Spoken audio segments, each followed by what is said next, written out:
Labvakar! Kamēr sievietes iecienījušas skaistuma pārvērtības un Rīgas bāri piedzīvo pārmaiņas, kādam jaunam latviešu puisim pārvērtusies visa dzīve.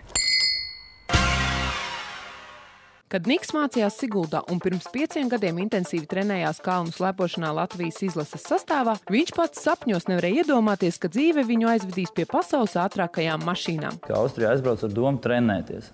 Kalnu slēpošana, kā primārais noteikti, ka piedalīties pasaules čempionātā, kas zina, varbūt olimpiādē. Tomēr jau 19 gadu vecumā Niks saprata, ka dzīve jāsaist ar ko citu. Ja nevar būt pirmais, tad jāliek nost pie malas un jādara kaut kas ir tas, ar ko var nopelnīt, kas pašam patīk.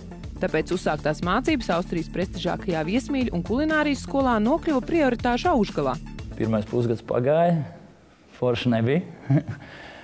Brauc mājās, tētim teica, kad es nebraukšu laikam vairāk apakaļ. Teica, ko iesākt, to vajag pabeigt. Zinot to disciplīnu, kas tur tajā skolā bija, vai ne? Un tas tā kā viens iet armijā 18 gados, tas apmēram kaut kur salīdzinoši viņa pārdzīvojumi, es domāju, tādu pašu. Tomēr tieši disciplīnas un precizitātes skola bija tas, kas pirms gada Nikam ļāva nokļūt pirmās formulas pasaulē. Daudz iekārotajā komandas pavāra godā. Darba piedāvājumu viņš pieņēma acu mirklī.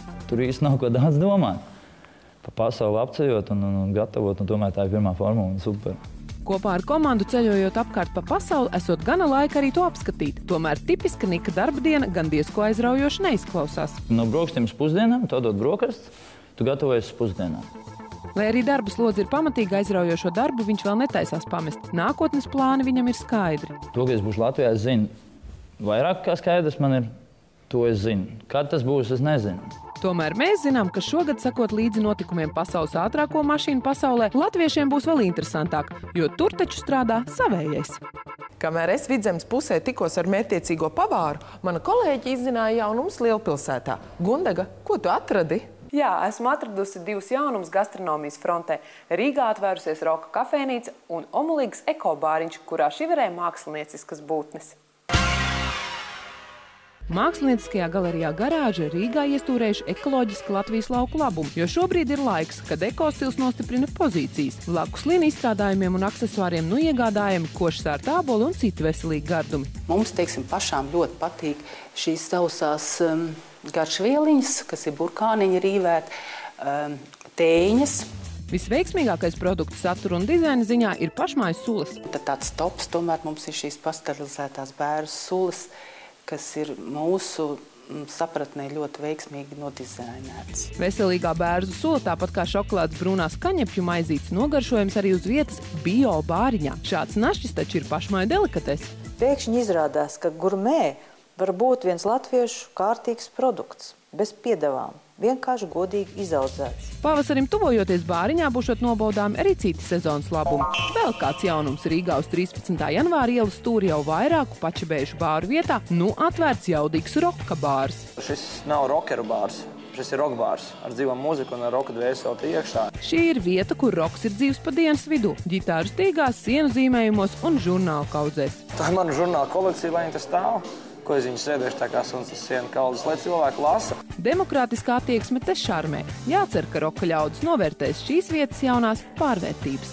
Ne tikai bāri piedzīvo pārvērtības, arī drosmīgi ļaudis, kuri nebaidas eksperimentēt un uzticas profesionāļiem, maina savu stilu. Šoreiz pārvērtībās modes lielveikalā Domina piedalās 45 gadus vecā Iveta no Dikļiem, kurai ir savs iecienītais stils. Tā kā es strādāju pašvaldībā, tad man tā kā jāsaka klasiskais stils, jā? Bet brīvā laikā es nekad nesaku nē tur džinsiem vai sporta apģērbam. Dejotāja lokā Iveta tērpjas tautstērpā, bet ikdienā sapņo pārvērsties jaunā amploā. Man gribētos kaut ko ļoti sievišķīgu. Pie darba ķeras stiliste Žaneta Auziņa, kurai ir sava ideja Ivetas jaunajam stilam. Gribētu uzsvērt, ka ne pati galvenā ir krāsa, siluets vai kvalitāte, bet cilvēka labsajūta apģērbā, ko viņš valkā. Vispirms tiek piemeklēts jauns matu tonis. Ietīti folijā Ivetas mati iegūs jaunas nianses. Absolūti droša gan šāda krāsošana nemaz nav. Ir gadījušies tādi brīnumi, pilnīgi neizskaidrojamas lietas. Iznāk spilgties zaļš vai spilgties zils. Pēc krāsas izmazgāšanas mati nav kļuvuši pārāk ekstravaganti, tomēr. Mēs virzamies uz mērķi. Modelis sēž un klusē. Tas ir vai nu tas ir labi, vai nu tas ir slikti, 2 varianti. Izskatās jau normāli.